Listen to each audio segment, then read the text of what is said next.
over 8. And I don't have to label them as x's anymore because that's the variable that's showing up there. So I just want to be careful to remember that these are do not go in place of, oops, in place of these.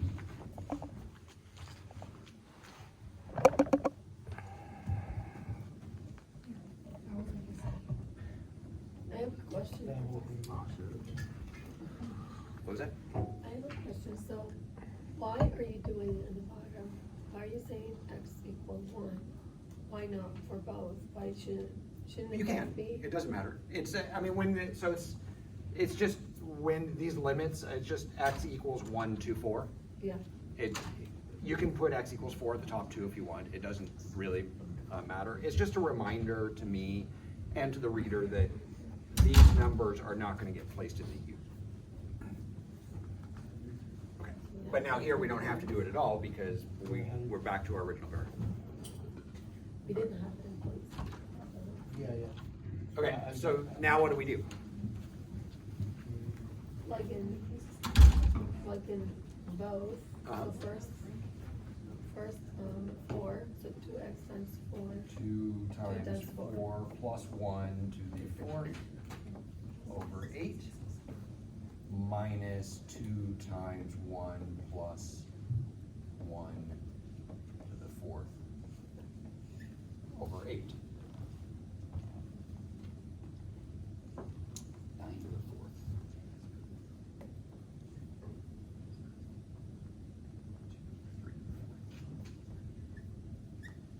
Okay. And we end up with that.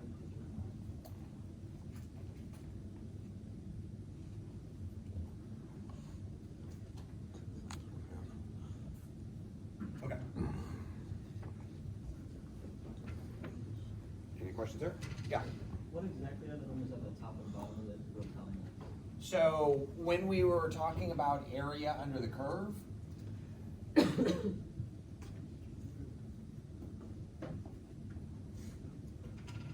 so those endpoints are telling us where on the x-axis we're going left or right here. So that area between the curve and the x-axis, we need a left and a right end of that.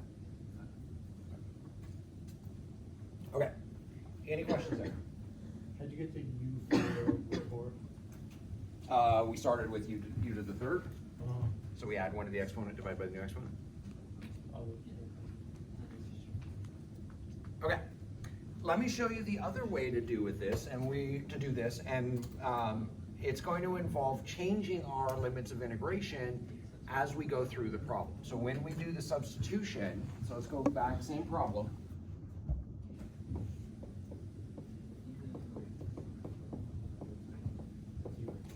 Okay, we're going to do the same substitution.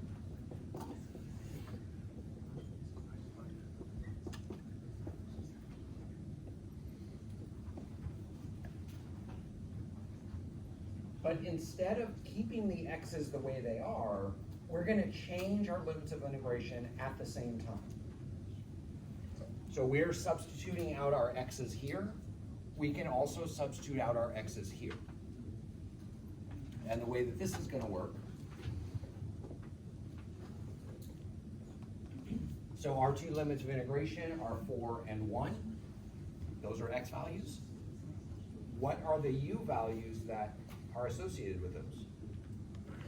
How would we find the u value if x is 4? On the y-axis? You plug it into 2x plus 1. We have up here what u equals. Okay, and if x equals 4, u is 2 times 4 plus 1, which is 9.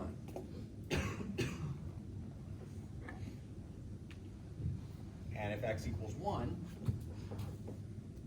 u is 2 times 1 plus 1, which equals 3. And so now when we do the substitution, we can replace our x's with our u's.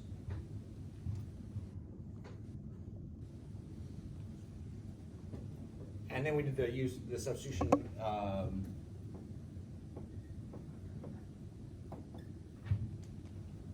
goes off the same. Everybody okay with that? And I don't need to label these as used because that's the variable that's already in here, so we're okay. Can you repeat that? So when we do a substitution, we change our limits of integration at the same time. And all we have to do is take the x, plug it in up here, get a value for u, and that's what we change. The 4 becomes a 9, so the 4 became a 9. And the 1 becomes a 3, and so our 1 there became 3.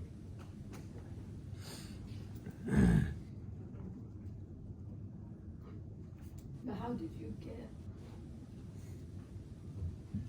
Those are the endpoints, right? You're plugging 9 into X, So we're plugging 4 into x to get 9. okay, And now we're changing the 4 to the 9. okay, Plug the 1 into x Oh, I see. to get the 3, and then we're changing it to 3. thank you. Okay, so now we have 1/2 u to the 4 over 4 from 3 to 9. What do we do now?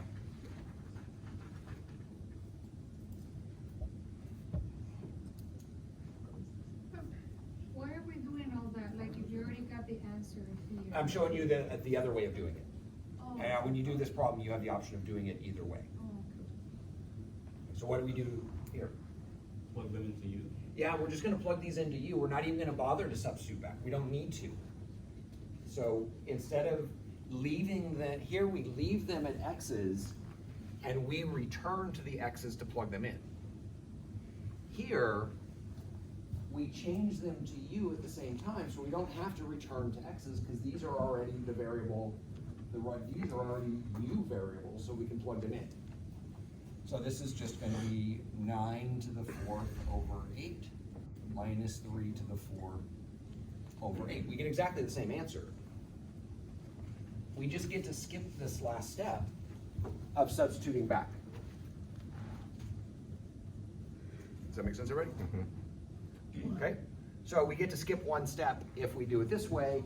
Also, this way ends up looking a little bit cleaner because we don't have to write the extra x's there. We don't have the problem of forgetting to switch back before we plug in. It just is, it tends to be, the preferred method is this way. And I would like you to get comfortable with doing it this way, but you're free to do it either way on the exam or the homework. But I would like you to practice doing this process a little bit, at least with the homework on chapter 5. So on the exam, if you're not comfortable with this and would rather do it that way, this way is more straightforward. Just follows along with the rules. Take the antiderivative. Once you're done with that, plug in your endpoints. If you want to do this on the exam, that's perfectly fine, but I do want you to get some practice doing that because that'll be easier. And then in Calc 2, there's one technique where we do where the substituting back part of it is much more complicated than this, and it's very nice to be able to do this because then we get to skip that complicated part of the problem. So I want you to get some practice doing it this way. Yes. Yeah. Oh yeah. Absolutely. Is everybody okay here? Okay. Now from now on, all of the examples that I do, I'm going to do this way. But you do have that option if you want.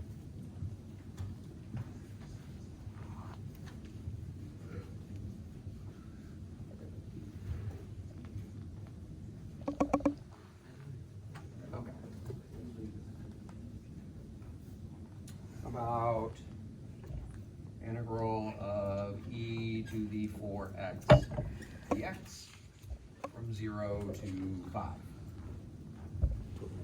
You guys ready to do that one on your own? Or do you want to go through another example first? Yeah. Is there a name for it when the interval has like the numbers on it versus? So that's a definite integral. If it doesn't have them, it's an antiderivative or an indefinite. Definite means we have definite limits. Indefinite means we don't have limits. Are you guys ready to try this one on your own? Okay. So go ahead and do it. If you're not comfortable with this yet, that's okay. Doing it this way, you can just go through all the u substitution and plug them in at the end. But I do want you to, if you can do that or feel like at least trying that, then go ahead and do that.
Sure about that, let's see.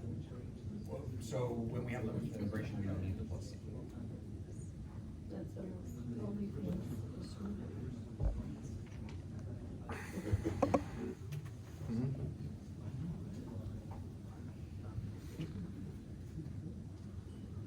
Okay, so what is our U here?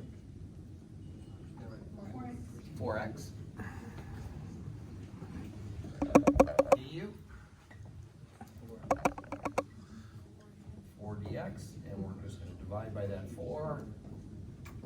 And we're gonna change our limits of integration as we go. So our limits are currently 5 and 0. 20 and And 20 and 0. When x equals 5, u is going to equal 20. And when x is 0, u is 0. Is everybody okay with those limits? The new limits? We got them? So this is going to go from 0 to 20. E to the u du with 1/4. And what's the integral of e to the u? E.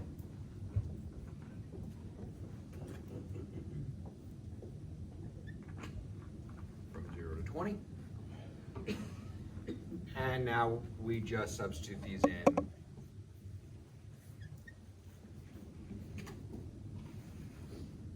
As they are.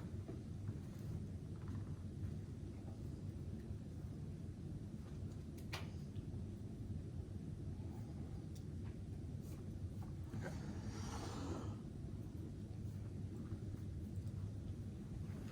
Any questions?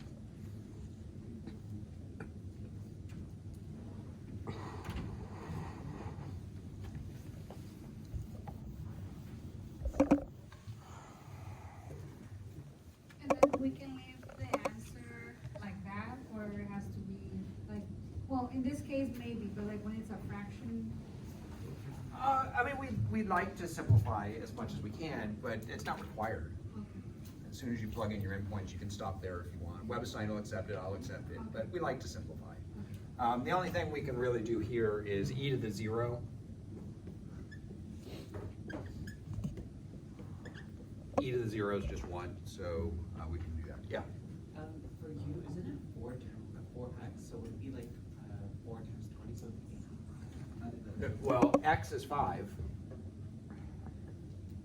So we're plugging 5 into here. And so that gives us 20.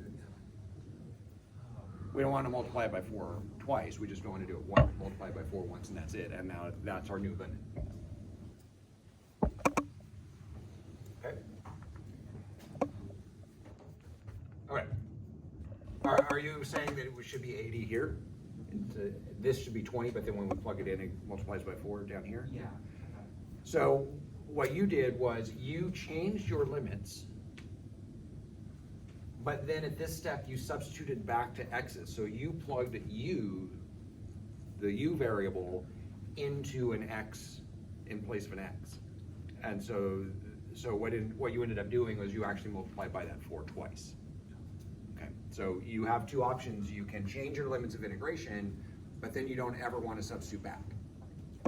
Or you don't change your limits of integration and you have to substitute back. Okay. Any questions here? Is this process getting easier? Making more sense? Okay. How about sine of x squared dx 0 to pi. Oh, wait, I need x sine x squared. Okay, so go ahead and do this.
What's our U here?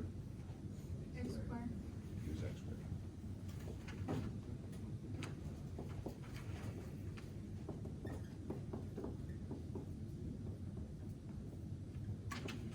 Okay, that's it. That's our DU, so go ahead and finish if you need it one more time.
Okay, so I already did the U and the DU part of it. Let's change our limits of integration. So we're going from 0 to pi.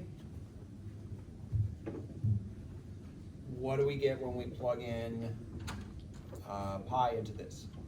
Pi squared Which is pi squared and 0. and 0. So we're going to get from 0 to pi squared. And what's going to happen inside here? Sine of u times v. Where's the 1/2 at? V. So what happens to the x before the sign then? Yeah. So what happened to that x? So where did that x go? It didn't turn into u. So this x, dx, became the du. So this is part of the du. Does that make sense? So- That's the same as what you were saying earlier, so like even if it was a 2x, would be the same thing. Right. Yeah. So this, Wizardry. this and this combine to go into that. Because that's what we have over here. I see.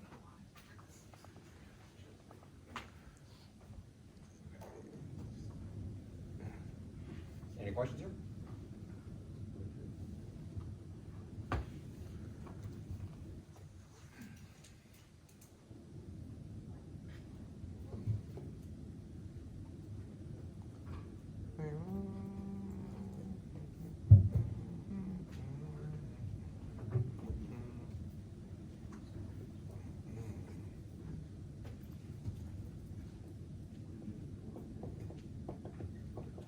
So then is that the end of it? Oh, no, we didn't finish it. Okay, so what's the antiderivative of sine u? Cosine. Not quite. I'm sorry. Minus. Negative cosine, yeah. So, 1/2 negative cosine u from 0 to pi squared. And then we're just gonna plug in our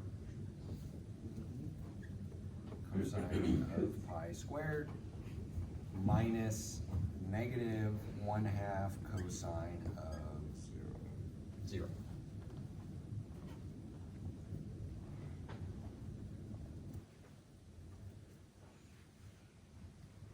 Okay with that?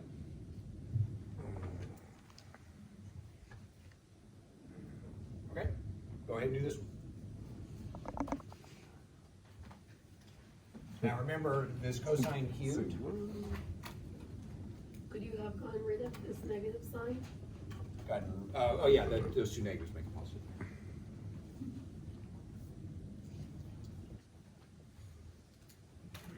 little hint on this one is when we write it in this notation like this is what it really means. So this will be helpful in figuring out what you're gonna use for the U.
That doesn't work right here, it's still one place. So that's gonna take you right, Right, so you're gonna plug in that value into this. which I know. Now here, you don't wanna divide by sin x, you don't ever wanna divide variables over to that side. You wanna, so this, we just have a sin x dx here, but that's okay, cause we have a sin x here already, so. But this, the X mu also right? So, but yeah, I think it is. Yeah. So because I don't have to get rid of it. Right, but you can't get rid of it ever. So if it's a variable, you can't ever do that.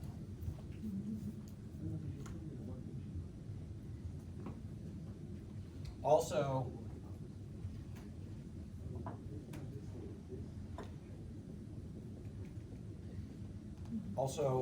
some important values for cosine for this problem. These might help you in writing them. So when you're changing your limits of integration, you want to simplify them as much as you can.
So what are we gonna make our u here? Cosine X. Cosine x, u equals cosine x. du is Sine quite, Not cube, it's negative sine x. cosine X cube. No, the problem with, if we try to make a cosine cubed, when we take the derivative, we're gonna get 3 cosine squared x sine x, and we're gonna run into a problem trying to do the substitution if we include the cube. So we can just, ignore it when we have it there, like in, Yeah, that exponent, now what's gonna happen is this is just gonna turn into u to the 3rd power, and we know how to integrate that.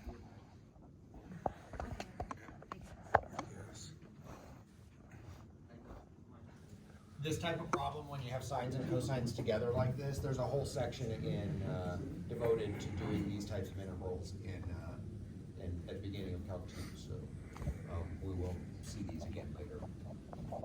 Okay, so what about our limits of integration?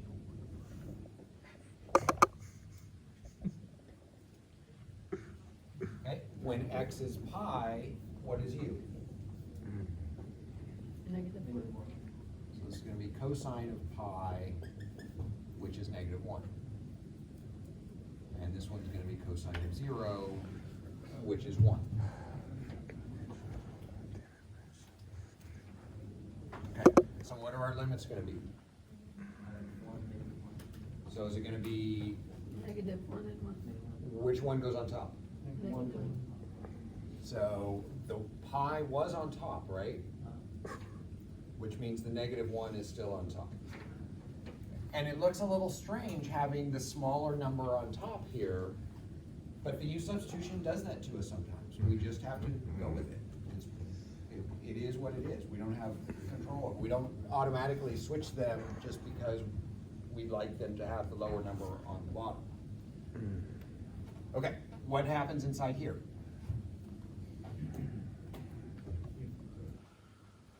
So cosine cubed becomes, To the, so we're replacing the u, so this is really what we have, and we're replacing the cosine with u. Also, it's u to the cube. So that's u to the 3rd. And then here we have sine x dx. Oh, what do we need to do here? Make the u a negative. Move the negative sign over to the other side, and so this is going to be negative du. Why was that a negative sign? Why was this negative? Yeah, Because the derivative of cosine is negative sine. I thought it was, The integral of cosine is positive sine, but the Oh. derivative, so this is a derivative here. I see. So those are Antiderivatives. cancer. And it gets a little bit confusing. We've been taking the derivative of cosine and getting negative sine the whole semester. And now all of a sudden when we do antiderivatives, it switches. And it gets a little, there's this window where now you're focused on that one and forget this one, and it comes back. You'll get used to it as you do. It might take a little while into the next semester to really to separate those two. Okay, so now what do we do here? to the Cosine. Okay, so we're going, just dealing with this, so we're just adding 1 to the exponent, divide by the new exponent, from 1 to -1. And then we plug them in, so we're gonna get negative, -1 to the 4th over 4, minus -1 to the 4th over 4.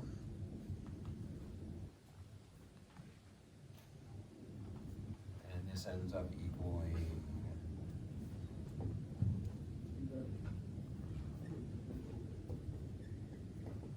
this one actually ends up being 0. Yeah. So sign should be in the, before you close it. So what happened to the sign? And the D, So here we have well, and the negative sign too. Right, but then sign should be after that fraction, no? No, because I mean, here you should have sign? I'm Or- saying that should be fraction, like I did it in the first place. What you were saying is right. Oh, you divided the sign over to the other side? So, No, what you were saying is right. Yeah. Sign wouldn't it be to the right of that fraction after the integral? here? Yeah. No, because this is there's no signs here. I mean, it's just if I gave you this problem to begin, ignore that this even happened. If I gave you this problem, you would just add 1 to the exponent and divide by the new exponent.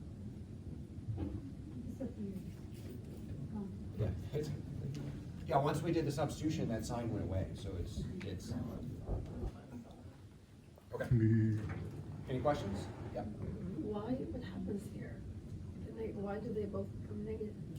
You have a positive and negative.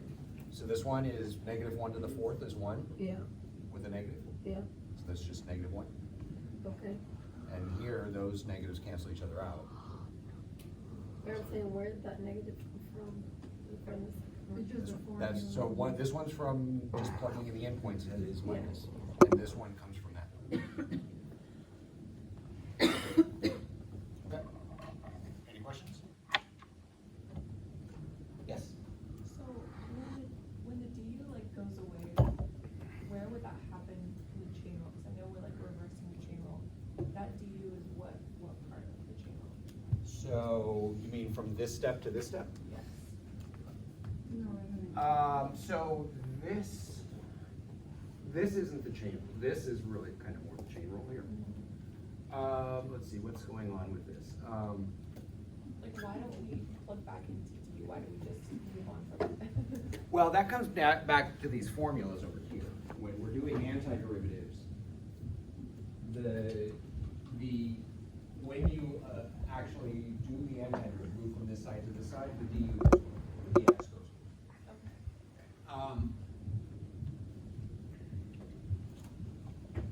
So that the du is, where does it go? I don't have a good answer for that, but the du, the purpose it serves, and it serves two purposes. It's kind of like putting periods at the end of a sentence.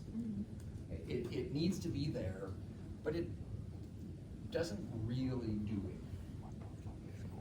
Except for, it does have a couple of purposes. One is if we wanted to say integrate 3 dt. Okay, what is this gonna equal? This is gonna equal 3, so remember when we do a constant, we pick up a variable, so what is this gonna be? Is it gonna be 3x? No, 3t. It'd be 3t. And if that if this notation didn't include this, we wouldn't know what variable to put there. So that's one purpose for that dt there, is that. The other purpose is for what we're doing here, that we need to, if we are going to change to a different variable, that dx needs to change to its new du, and that comes from this process here. And so this is storing up the information about our change in variables. And so but then when we do the antiderivative, this goes away. So the antiderivative makes both of these two symbols go away. That's just the antiderivative. And it kind of is,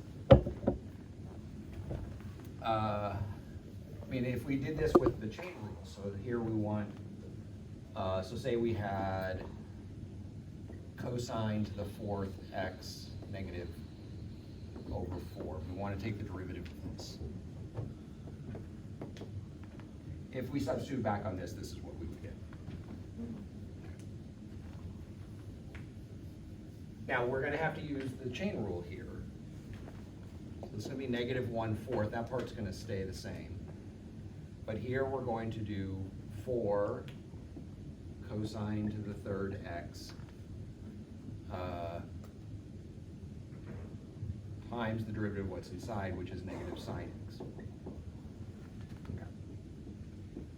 And here's kind of what's going on with this. So the derivative is going to be this.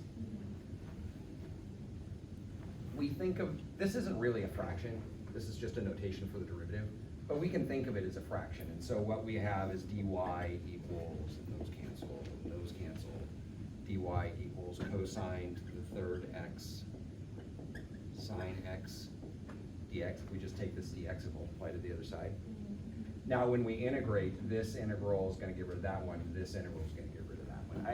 I don't have a real good answer for that. No, that helps, thank you. So, it's part of the notation, and it comes from, where it actually comes from is the delta x, when we were doing the left-hand rule and right-hand rule.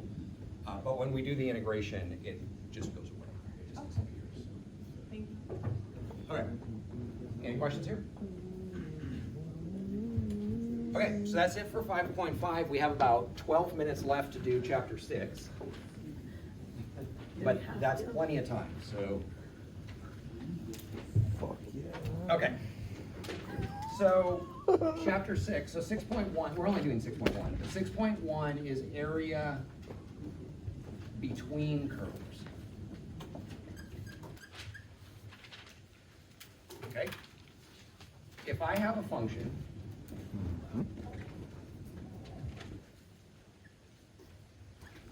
and I want to find that area, how do we do it?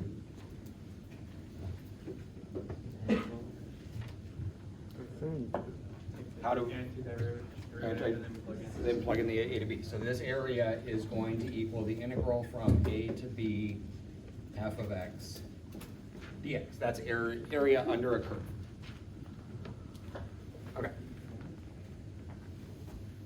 But what if we want to find, so every time we've done it, it's always been the curve on top and the axis on the bottom.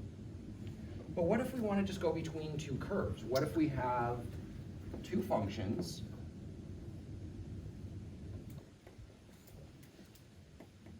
and we want to find this area here in between them? Can it be the same thing but only divided by 2? No, not necessarily, because if this area may not be the same as that area, so. But what if we integrate from a to b f of x dx? What is that going to give us? Full area. That's going to give us the full area underneath f, all the way down to the axis, but we don't want that much. But what can we take away to get what we want? Yeah, we can go to g of x. Okay. And then even further, because these have the same limits of integration, we can write it as f of x minus g of x, and just put it all into one integral. And this is just the area between two curves. Really straightforward.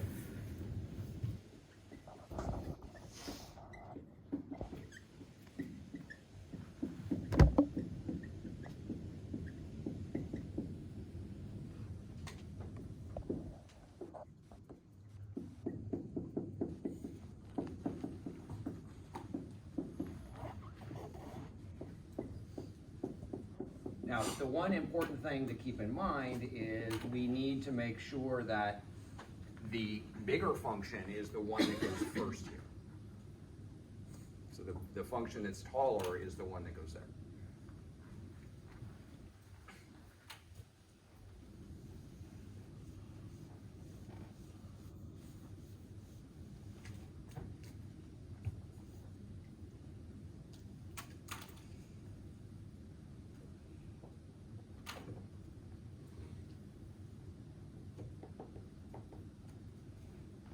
Okay, so here's sine x and cosine x, and these meet at pi over 4, and we want to find this area here.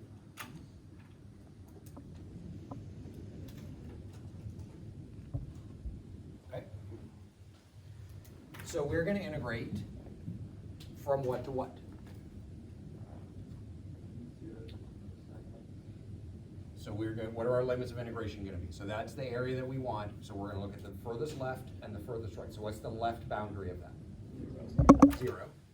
And what's the right boundary of that? Pi over 4. Okay? And what's the function that we're gonna integrate?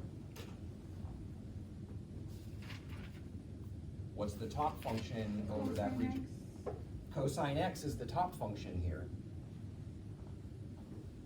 So we're gonna do that one first.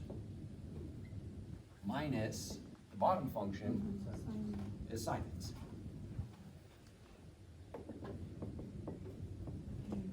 Yes.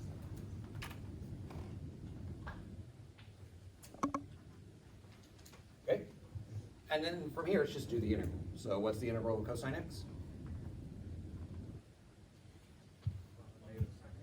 Negative sine x.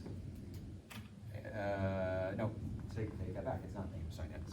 Oh, it's just on it. Integral, antiderivative of cosine x is sine x. What's the antiderivative of sine x?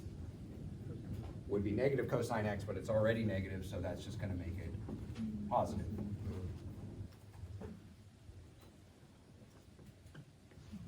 From 0 to pi over 4. Okay, so we get sine of pi over 4 plus cosine of pi over 4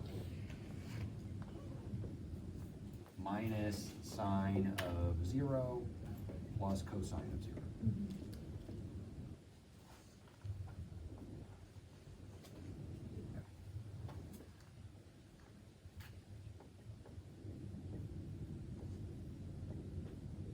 And so we end up with square root of 2 minus 1.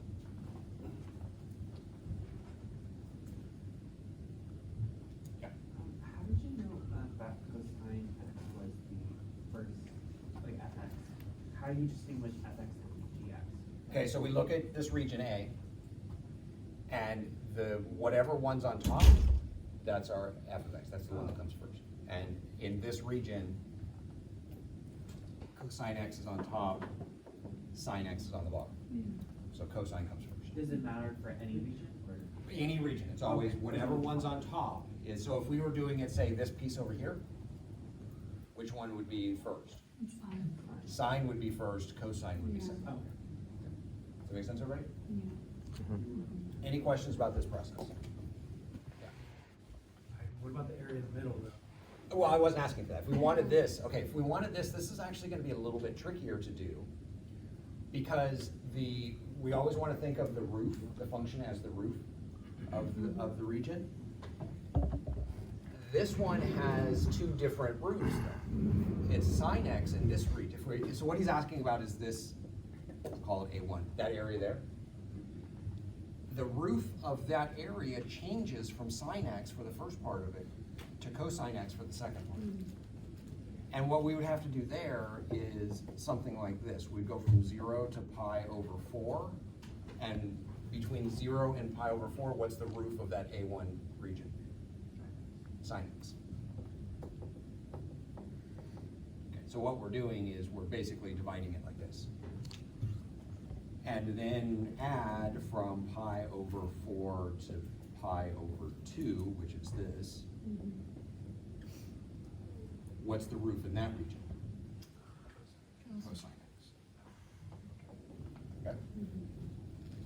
So whenever that happens, where the functions cross each other, and we want, if we're trying to find the area between them, we just do this and subtract it. If we want to find something that's going on like this, where the roof of our region changes, we have to just split it up into two separate integrals. But that's a really good question. How do we deal with that situation? But that's different than what we're doing in 6.1. Okay, any questions here? And it's gonna be in the final too. This isn't just homework, and it's not, it's like 4 homework problems, something like that, it's pretty small. Okay, now, what if I didn't tell you this pi over 4? How could we find it? And sometimes the problems will do this, where they don't tell you the endpoints. Sometimes they'll tell you both endpoints, sometimes they'll tell you one endpoint, so on this one I would probably give you the 0. Sometimes they don't tell you any. How would we know that this is where that region stops? What do we notice about the curves there? They intersect. How do we find the intersection of two curves? Set them equal to each other. So what we could have done to find that pi over 4 is done cosine x equals sine x. Now, that's not the easiest function to solve, but we can do that. If you're not told what the limits of our integration are, we can set them equal to each other and find them that way. So let's look at another example where we can do that. This one's gotta be quick. We probably won't finish the problem.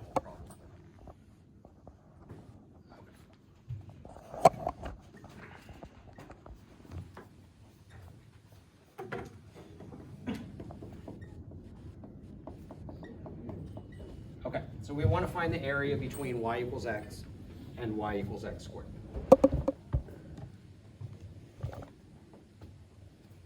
Okay, that's x squared.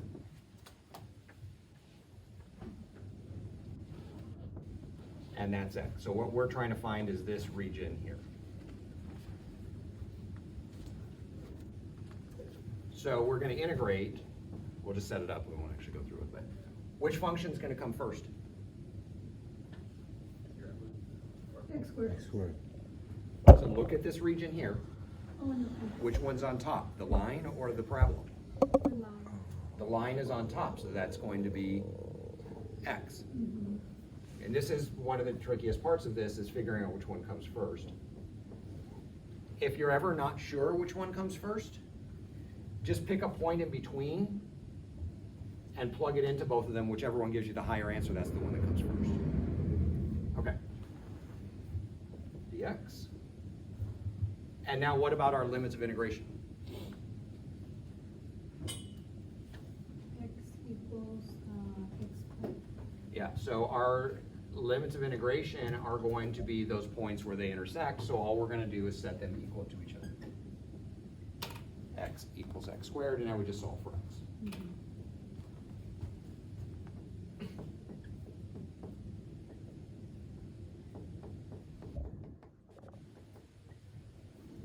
And so solving for x, we get this, and here we get x equals 0, and x equals 1. And so we're going to integrate from 0. Okay. Any questions about how to set that up?